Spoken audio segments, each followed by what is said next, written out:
Welcome to the BrainShape Podcast, hosted by Dr. Andrea Wilkinson, a show where we cut through the noise of the ever-growing, ever-changing world of brain health. What works and what doesn't, what's fact and what's fiction. We look at tips, tools, and techniques backed up by real scientific studies to help you keep your brain healthy and hopefully have some fun along the way. Now, here's your host, Dr. Andrea Wilkinson. You're listening to the BrainShape Podcast, episode number 23. We've talked about it before, and we will talk about it again. Eating to support brain health is fundamental. There's no magic bullet, no one food or single vitamin to target. In fact, variety is the key to nourishing your brain. Make sure you're drinking enough water to keep your brain and your body hydrated. Make sure your vegetables take up around 50% of your plate at each meal. Eat fruit instead of processed sugars. Prioritize complex carbohydrates instead of simple ones. Include fermented foods in your diet. And make sure you're eating those good, healthy fats from, for example, fish, where you can get your omega-3s. You can also get good, healthy fats from nuts and seeds. Today we're talking with Ann Gentry, the founder of Age Like a Goddess, Life-enriching Cooking and Coaching. When Ann Gentry set out to revolutionize the world with a plant-based cuisine, people told her she was crazy. 25 years later, people called her a pioneer of the organic and vegan cooking world, opening restaurants, writing cookbooks, and hosting her own cooking show. Today, she's on the next frontier in healthy eating and lifestyle with a focus on eating for brain health and aging. Here we go. Here's Ann Gentry. Hi, Ann. Thank you so much for joining me on the podcast today. Thank you. Thanks for having me. I'm looking forward to talking to you today. Super excited. So I'm hoping that maybe you can start by telling me and the listeners a little bit about yourself and your history. So when is it that you started to become interested in this whole notion of healthy aging? Wow. Well, I would say in the last decade, even though it's really been in the last 5 years.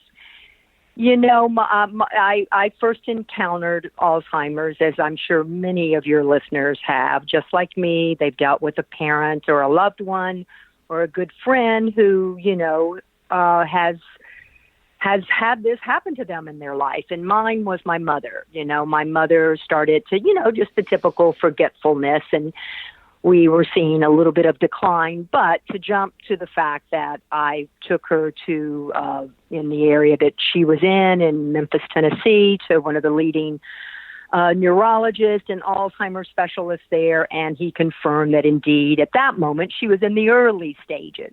Mm-hmm. So over a period of 8 years, my sister and I have one sister really watched her decline and her demise to where certainly she ended up the last few years of her life absolutely not knowing who we were. And when you really get inside and you see we had her in, the best care that we could, afford to give her in an Alzheimer's dementia care center.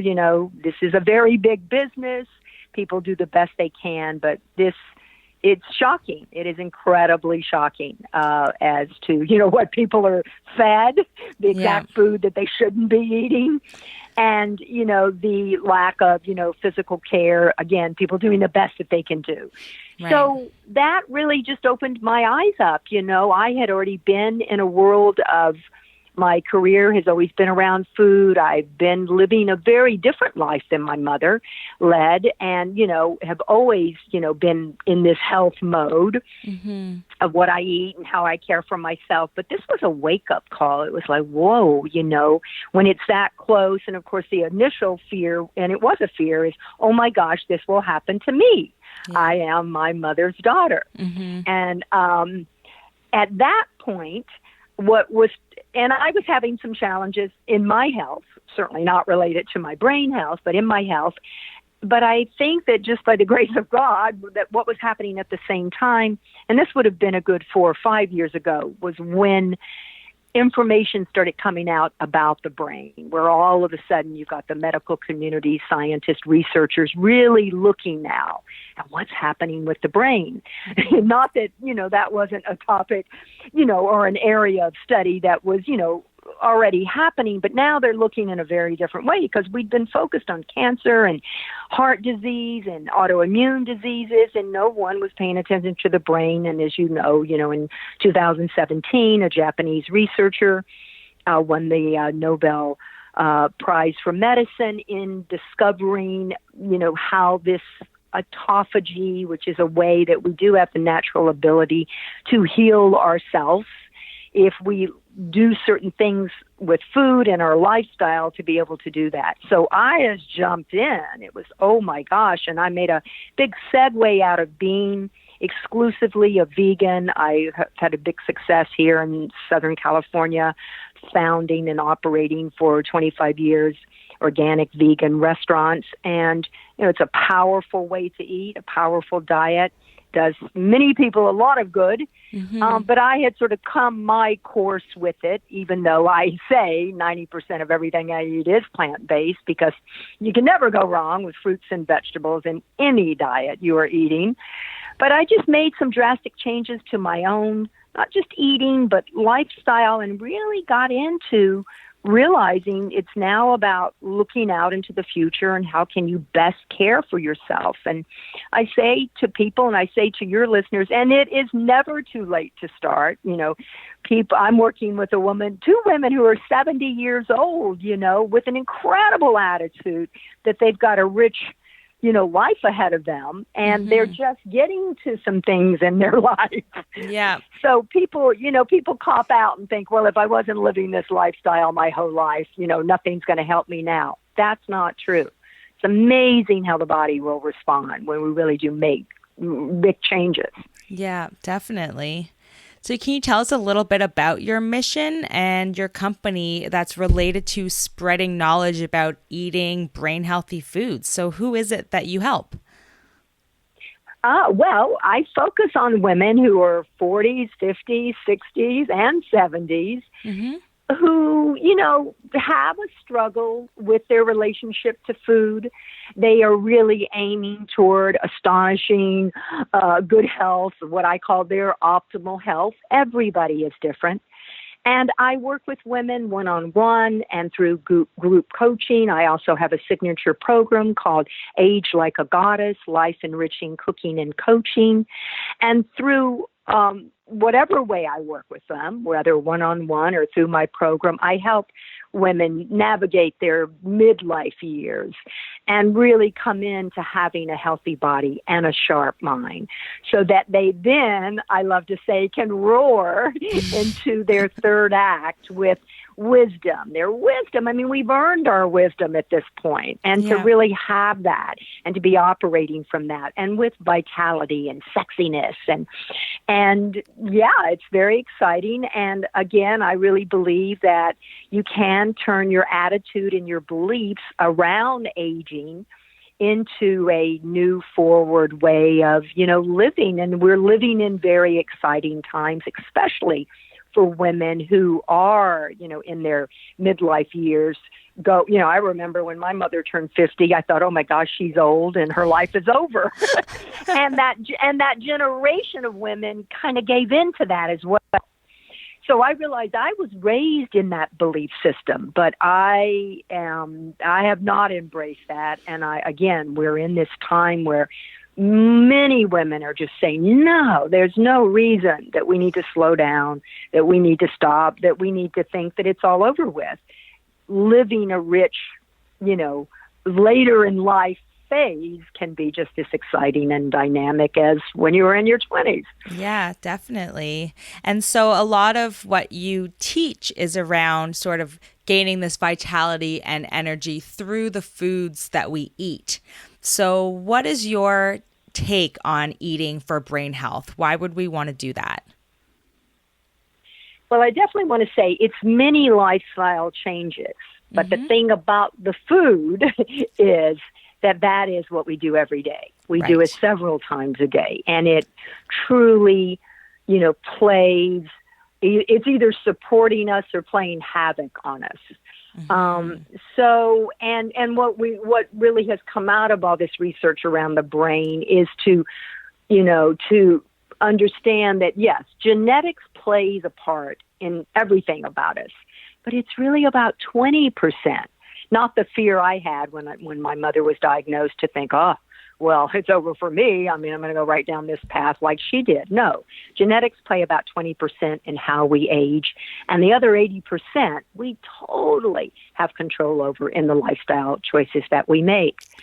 So when we're looking at food, it's a broad topic. And, I could start with what not to eat and what you want to eat. But, I'll just give a quick, sort of overview of you want to really move away from, eating a diet that is filled with what's known as ultra-processed foods, these simple carbohydrates that are filled with poor quality fats, way too much sugar, especially corn, syrup, and flours, anything that's been that becomes a white powdery substance, whether it's a sugar or a flour, is not good. And we all know that, but unfortunately we're living in a culture, here in the Western world where, I always say, sure, there's a food desert, but they're really what I call food jungles, because everywhere we go, we're just inundated with food. And most of it is really poor quality food, but it's accessible and it's cheap.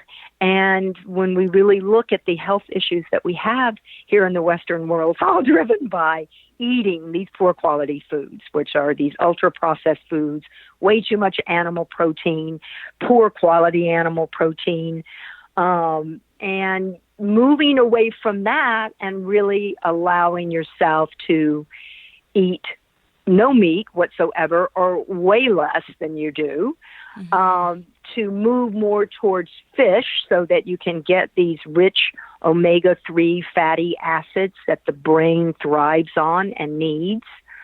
And that would be in the form of wild-caught salmon, cod, mackerel, sardines, anchovies, these cold water, fatty fishes. And when I talk to people about anything, it's all within moderation. You don't have to eat fish every day. You don't necessarily have to eat an animal protein every day. But you're doing this a couple of times a week. You're combining that with a rich source of quality fats, the whole craze that, I've lived through my whole life and certainly saw when I was in the restaurant business, all about no fats. People would come into my restaurant, how much fat's in this? I can't have any fat. But look what happened when we eliminated all the quality fat, and what took its place was sugar. And we're paying the price for that now with people with the obesity problems and the diseases that clearly are related to, all these things that I just talked about that we don't want to have in our body because they wreak havoc in every system, not just the brain, but our heart, our immune system, our weight, our ability to be physical. So I'm on fat. So we know that fats are good. Fats are back in vogue. and people are embracing them, and you're getting fuel from high quality fats. So eggs, avocados, nuts and seeds, quality dairy, good quality dairy, yogurt that is full of fat, not no fat, low fat. You want to get, in where I live, I'm looking for a yogurt that's 4.5% fat, not 0 or 1.5. Yeah, this is a great place to get healthy fats, and you want to do that, and you want an unsweetened yogurt. The problem is yogurt has been contaminated with sugar. It's one thing to put fruit in a yogurt, but then put your own fresh fruit in a yogurt. Instead of buying a yogurt, we've just been duped, these little inexpensive,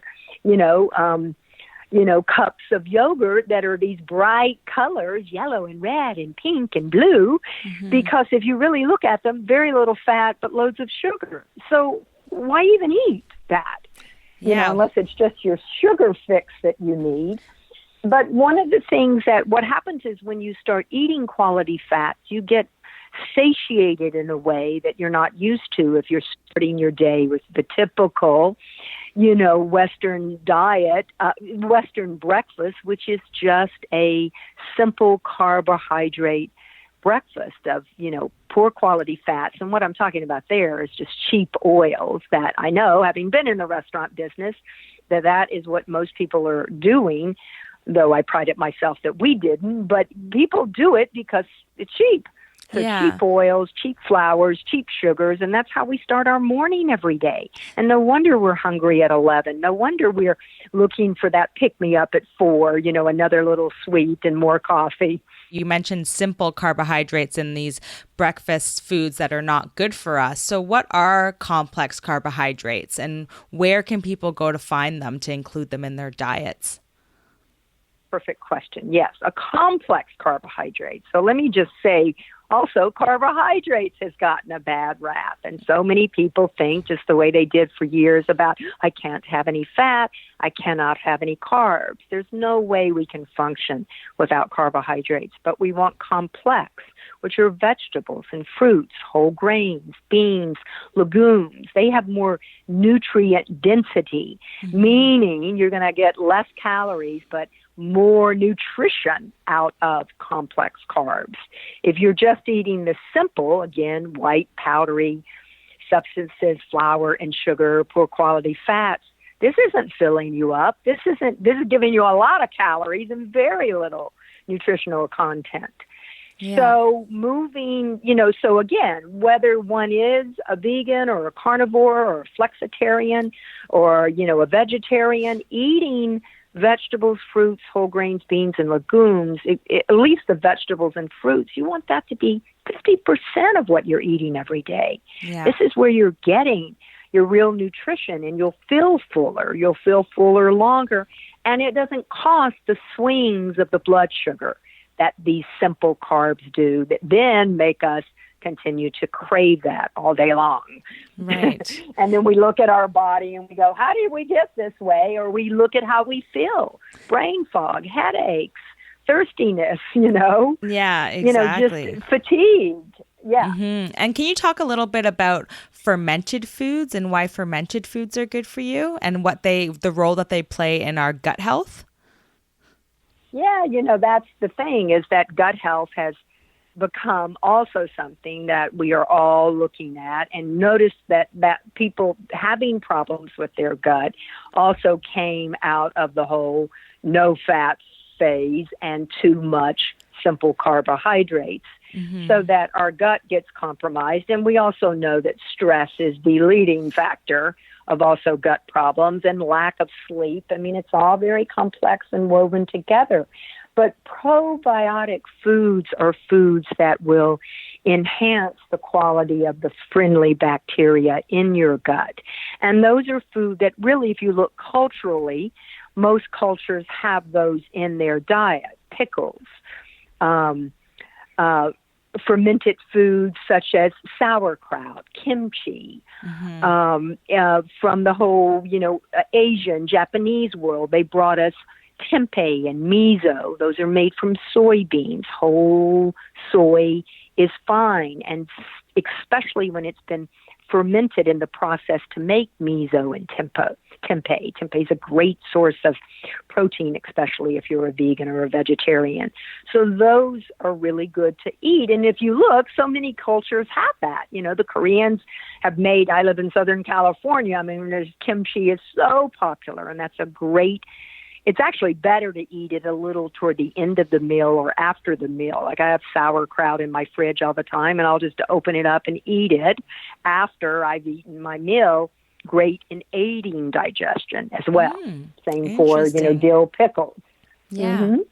Very interesting. And so can you tell us a little bit about the program that you have developed and who it's for and what the benefits are?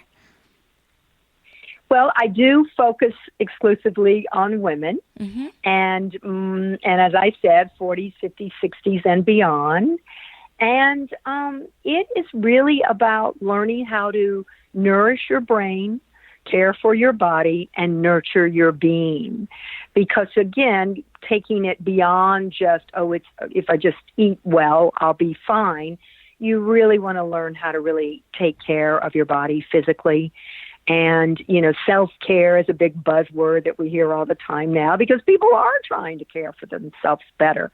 And I always jokingly say, well, it's more than just a mani-pedi, or it's more than just, whatever your thing is, a great massage. Those things are great, but really, again, physically getting active. And even for women who maybe never have been that gal who was, athletic or active with their body. Again, it's never too late to start that, and studies really show that the more physical activity you can have, that it is this really big contributor to longevity. So getting active and strengthening your body. And so my program offers, yes, a lot about food. I would certainly say that is the crux of it. And it contains, cooking lessons and cooking demos. It's amazing how people have never really, honed their skills in the kitchen, and they're so afraid of it. And again, we live in a world that offers us so much to eat out and eat on the go and grab and go. But in the end of the day, if you're really going to heal yourself and take care of yourself, you got to be in your kitchen cooking. And then there's the whole aspect of your mindset and really taking care of that. Because as we know, really what stops us from doing what we need to do to care for ourselves is usually our mind, the beliefs, just we're stuck in our habits. We're a little afraid to break out of the way we've done it for so long. And so in my program, I work with women to really learn how to cultivate patience, to, honor where they're at, to honor where they need to go or want to go, to really be present to the sacredness of the life that we're all living. And, we work with that because I really see that, so often women come into a course like this and they think they're going to go on a diet and it's going to be a magic bullet and voila, what they've always wanted is going to happen. And we all know it doesn't work that way. So Age Like a Goddess encompasses many things, from food and nutrition to physicality, movement, your body, to your mindset, to self-care, and then really how you're in the world. Whether you're living, solo, you've, lost a mate, your kids are out of the house, you made a choice to live on your own, you're in a whole new phase of your life, your kids just left, you've still got your husband or you've got a new boyfriend or girlfriend. Yeah. And how you're really in the world and how are you connecting to stay connected? Again, back to my mother, I saw how her life got really small because she lost connection with people. And this was even before she lost her mind. And it's hard when you're aging and you're, much older, in your 70s, 80s, and 90s, you are losing your community. And how can you stay vital and stay connected? That's very, very important. And that's such an important piece too, because I feel that as people age, especially if their friends and loved ones are passing away and they haven't made new friends in, over 25 years. So going out and trying to figure out where to meet new people and to cultivate a new community can be very intimidating and overwhelming. So people will just sort of decide to default to just be on their own and not do anything because they don't know where to go really. And so it's such a shame that when I think about that, because there's a whole community of older adults that are looking for a community of older adults. So it's about creating these opportunities to connect people together. So I really like that. Yes. And I would add to that, yes. And to do that in a setting that is lively and vibrant, again, I think it is changing, but there is still so much, a belief of, well, you get a certain age and then, you're sort of just put out to pasture and life is over.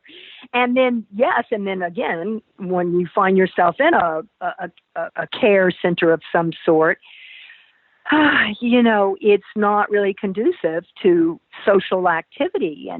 And you see that if you're with people that are declining and you aren't declining, you want to get out of that situation because you decline along with the environment you're in. So, right, I think culturally to create, and it is happening. I mean, people are aging longer and better and wanting to be in communities where they truly can have connections that are strong and lively and intellectually stimulating because their minds are working quite beautifully for them. Yeah, definitely. And I did want to sort of remind all of the listeners about, as you mentioned, the impact of our genetic predisposition. If someone has a genetic predisposition for Alzheimer's disease or a different type of one of the other types of dementia, that, these lifestyle factors that Ann is talking about, and I often talk about on the BrainShape podcast, it has been shown scientifically that lifestyle changes have an even greater impact on those individuals that are genetically predisposed to being at risk of Alzheimer's disease and dementia. And so it's so interesting to think that lifestyle factors are important for everyone, but they can even have this added benefit for people that are at a genetic risk. So I find that super interesting and a positive sort of outlook on this whole situation with the dementia prevalence, because it runs in my mom's side of the family as well. My mom's mom, so my grandma, my mother's side, had Alzheimer's disease or one of the different types of dementia, and my aunt is currently diagnosed with dementia as well. So it definitely runs on one side of my family. So personally, I really love the idea that lifestyle factors can have an added protective effect for people that are potentially at genetic risk. And, that is one of the things that, we know is that women are more prevalent to Alzheimer's disease and age-related dementia. I forget the exact statistics of how many more women have it than men. And what research, I believe, really is showing is that it's because, of our hormones, which have dictated our whole life. And that's why I really talk to younger women every opportunity I get to, that the earlier they really get on the path to eating well and taking care of themselves. I mean, I have a 20-year-old daughter, and I'm telling her, you need to start eating like this now. Yeah. Because, and again, I'm not trying to dispute what I had said at the beginning. It is never too late to start. It can make a difference. But in terms of us as women and with our hormones and, from menstruation to pregnancies to menopause, the earlier we can be eating for brain health, the better it will help take us through those other phases and those life events that are, governed by our hormonal, makeup. So, and I find that really fascinating and exciting for sure. So I like to say to the young girls, okay, you have to get your, bridesmaid partying. You have to get that out of your system earlier than you think. And by the time you're, at least in your 30s, you're like getting on the path, because really you want to be 10 years out from menopause to really say, I'm eating a pretty clean diet that really is supporting my hormones, that is going to help me now go through this mid part of my life with much more ease. Yeah, and it's something that I think that you touch on in your program, is this whole idea of mindset and habit formation, because the truth of the matter is that when people start later, it's harder to make those changes because we're so ingrained in our habits. And so making the shift. Yeah. And so starting earlier just means that by the time you're 50, 60, 70, you're just eating that way without any sort of extra effort or sort of this appearing to restrict yourself or, being overly controlling, because it's just the way that you've always eaten and you've always lived. So my mom is a perfect example of someone that's eaten very healthy for her entire life. I think she sort of got into this whole idea of nutrition and healthy eating when she was a teenager. And so now there's no effort sort of attached to her wanting to eat healthy. It's just the way that she is. And so when we make these changes later, as you mentioned, it's never too late to start in terms of living a lifestyle that supports brain health. It's just taking into consideration with your mindset that there are going to be these extra hurdles to get past some of the bad habits that we formed and to replace those with some better habits. Yeah. And so can you just tell listeners if they're interested in learning more about your program, where they can go to find out more information? I sure can. I think the best place is to go to my website. My name is Ann Gentry, Ann with no E, and of course you'll see it here on the BrainShape, and .com. And there you can pretty much find out everything I'm doing. I'm very active on social media, Facebook and Instagram. I have a group on Facebook that is free that anyone can join. I will talk there on my website. Right now, it's coming soon in terms of my program, Age Like a Goddess. But, definitely go to anngentry.com and you'll find out what you need to know. And I was going to say one more thing about the program, just to say how much fun it is. Yes, please. And that women do have a lot of fun. It is all online, but it's weekly lessons. It's cooking classes and demos.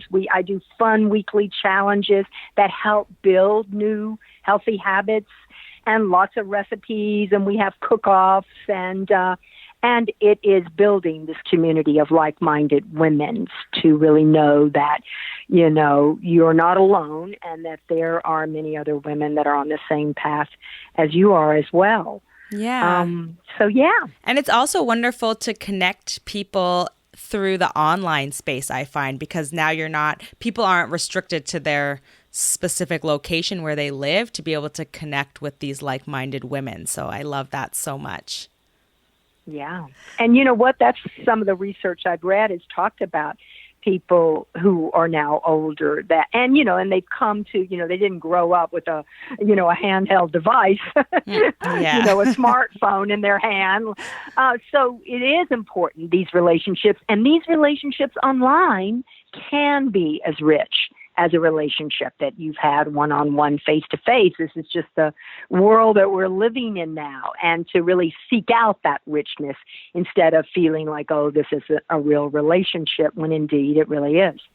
Yes, absolutely. Thank you so much, Ann, for the time that you spent with us today and for sharing all of your wonderful insights about eating for brain health. It was so informative and so important. And the program that you've designed and developed, I know, is such an important contribution for this community of individuals that want to optimize their brain health. So thank you so much for that. And if you just want to end by telling the listeners exactly where they can go to find you, so your website, again, you can mention it, but also all of your social media links, where can people go to find you online?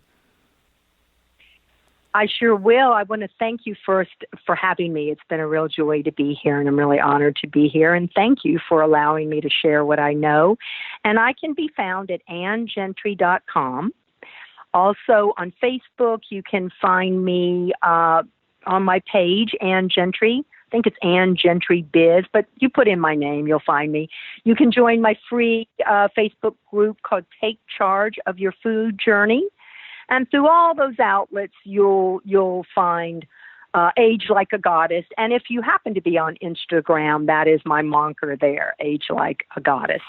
Wonderful. So I'll look for, and let me know. Yes, let me know if you do want to follow me. Let me know that this is where you learned about me, through BrainShape, and I'll look forward to having a relationship with you online. Definitely. Well, I know I'm looking forward to following you online, so I'm happy that we got to connect. So thank you so much, Ann, for your time. I really appreciate it. Great. Thank you so much. Have a wonderful day. Bye now. Bye-bye.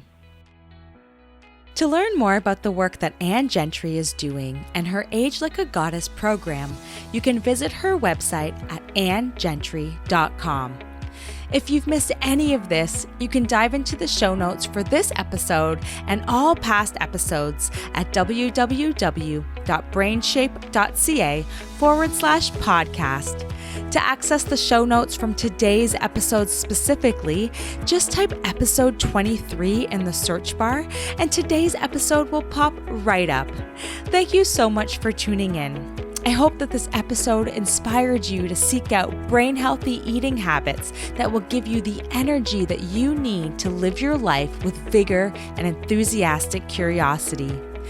Don't forget to subscribe to the podcast so that you'll be notified every time we publish a new episode. And since we're a weekly show, I'll see you back here next week. We'll be talking about the gut-brain connection with Doug Cook, a registered dietitian nutritionist. In the meantime, you can always follow me on social media at BrainShapeTO, and be sure to let me know if there are any specific topics that you want me to cover on the podcast. Until next time, keep your brain in shape. And as always, it's been such a pleasure hanging out with you.